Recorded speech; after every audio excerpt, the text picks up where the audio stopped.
ইউক্রেনের প্রধানমন্ত্রী পদে সিভিরিদেঙ্কোর নাম সুপারিশ করলেন জেলেনস্কি। ইউক্রেনের বর্তমান অর্থমন্ত্রী ইউলিয়া সিভিরিদেঙ্কোর নাম প্রধানমন্ত্রী পদে সুপারিশ করেছেন প্রেসিডেন্ট ভলোদিমির জেলেনস্কি।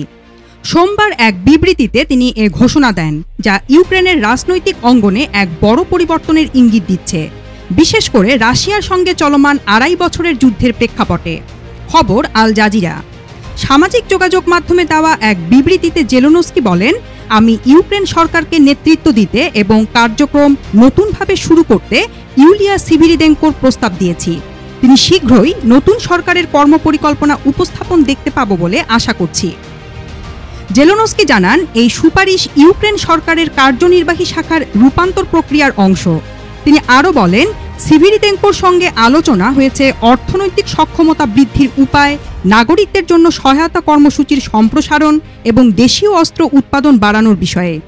৩৯ বছর বয়সী সিভিরিদেঙ্কো সম্প্রতি আলোচনায় আসেন বিরল খনিজ সম্পদ সংক্রান্ত এক চুক্তিকে কেন্দ্র করে, যা যুক্তরাষ্ট্র ও ইউক্রেনের সম্পর্কে টানাপোড়েন তৈরি করে। কিয়েভ এবং ওয়াশিংটনের মধ্যকার ওই গুরুত্বপূর্ণ মুহূর্তে তিনি সামনে আসেন এবং সংকট মোকাবেলায় গুরুত্বপূর্ণ ভূমিকা রাখেন।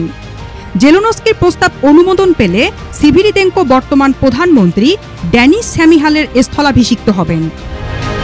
শ্যামিহাল ২০০২ সাল থেকে ইউক্রেনের প্রধানমন্ত্রীর দায়িত্ব পালন করে আসছেন।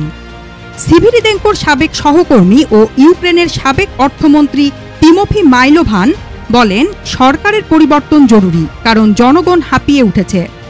বর্তমানে তিনি কিয়েভ স্কুল অব ইকোনমিক্সের প্রধান হিসাবে দায়িত্ব পালন করছেন। তার মতে, এ ধরনের পরিবর্তন যুদ্ধবিধ্বস্ত দেশের মধ্যে নতুন উদ্যম সৃষ্টি করবে। এর আগে গত সপ্তাহে এক সংবাদ সম্মেলনে জেলেনস্কি জানান, তিনি প্রতিরক্ষা মন্ত্রী রুস্তেম উমেরকে যুক্তরাষ্ট্রে ইউক্রেনের রাষ্ট্রদূত হিসাবে মনোনয়ন দেওয়ার বিষয়টি বিবেচনা করেছেন।